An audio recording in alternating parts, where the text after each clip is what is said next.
Reel Paranormal Investigator is an action horror webcomic I've been working on over the last 5 months.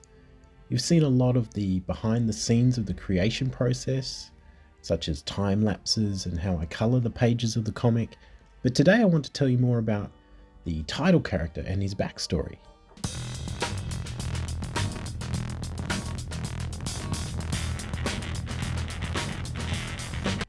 I'm always fascinated about character backstories, even if it never is really revealed as part of the main story. It just sort of makes the characters feel more real to me. And I think you're going to find this little detail about my main character, Jim Reel, really interesting because a part of his history is based on a real person. And I'm not kidding, this is all true. First, let me explain where I got the idea for Jim Reel in the first place. I had the original idea for the Jim Reel comic maybe around 1998, but back then he didn't have a name, story, nothing. All I knew was that I wanted to have a cool looking guy who hunted vampires and demons.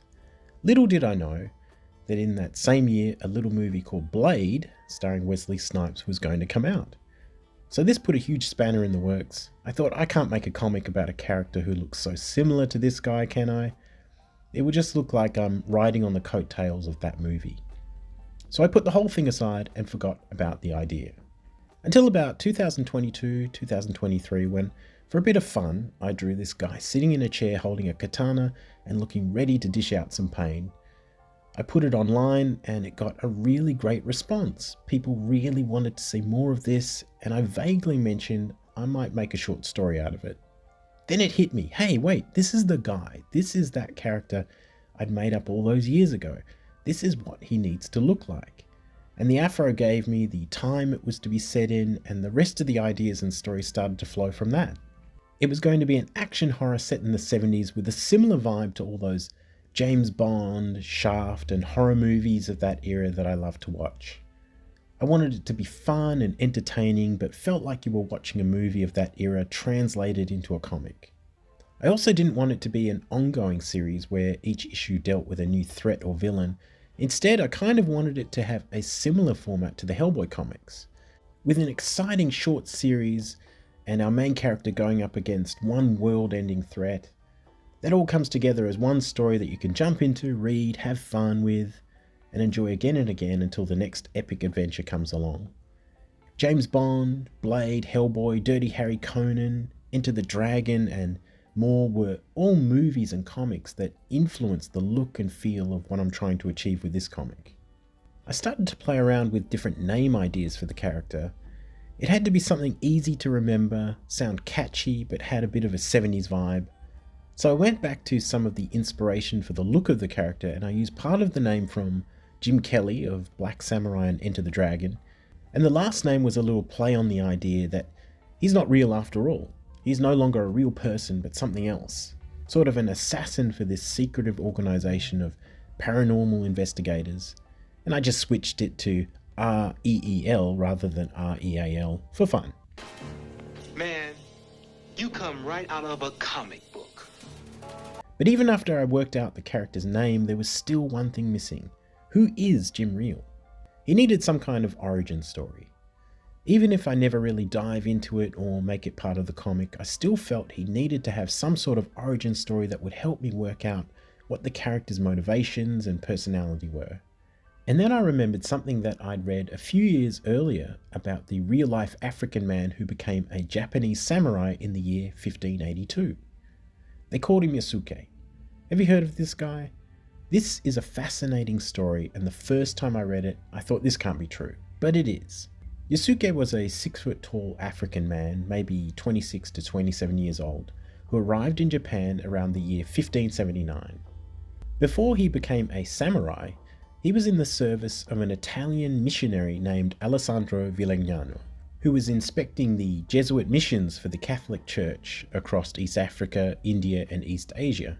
During their stay in the Japanese capital of Kyoto, the young African man accompanied Villagnano to meet the most powerful man in Japan at the time, Oda Nobunaga. It was there that Oda Nobunaga became so impressed upon seeing this tall, dark-skinned African man that he asked Villagnano if he could have him, and Villagnano agreed. An unfortunate series of events when you think about the circumstances and the treatment of people as just objects and things, but nevertheless, a series of events that would change the young man's life forever, even more than he could have imagined.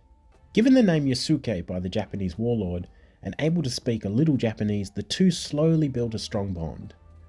Oda even providing Yasuke with a sword and a home and asking him to accompany him as he would tour his domain. This was so fascinating to me.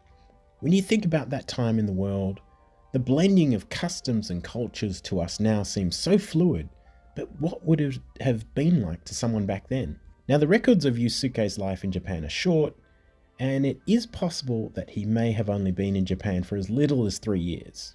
A pretty rapid rise from the missionary servant to being the right-hand man of one of the most powerful men in Japan. But the part that intrigued me the most, and the one that tied in beautifully to my character Jim Reel, was the betrayal and death of Oda Nobunaga by one of his loyal generals.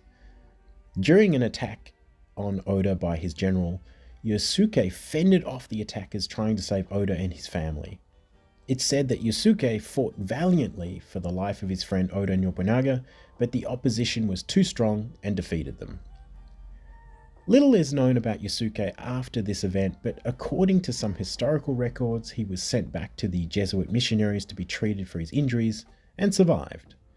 But I had this cool idea that instead of being nursed back to full health by the missionaries, the dying Yasuke is returned to Alessandro Vigliano and given another chance at life by a powerful ancient dragon, Master Tatsu, who takes the form of an old woman in the story, who bestows upon him the power of the Hunter, a powerful warrior selected by the dragons to defeat the evil of the world to preserve humanity.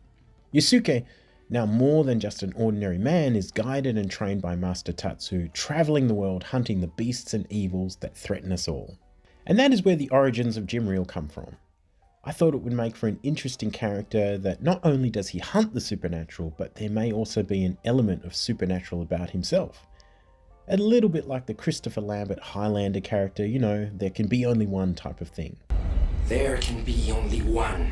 And given that there is at least a 380-year period in between his origin and the current story, this leaves an opportunity to tell more stories set in earlier times of his career, or have villains show up like Leopold Argen, where there is a bit of a history between the characters.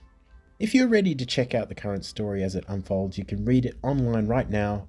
It's updating weekly, and if you would like to help support my work, please consider pre-ordering yourself a copy of the graphic novel Reel Paranormal Investigator, which will be released as an ebook later this year.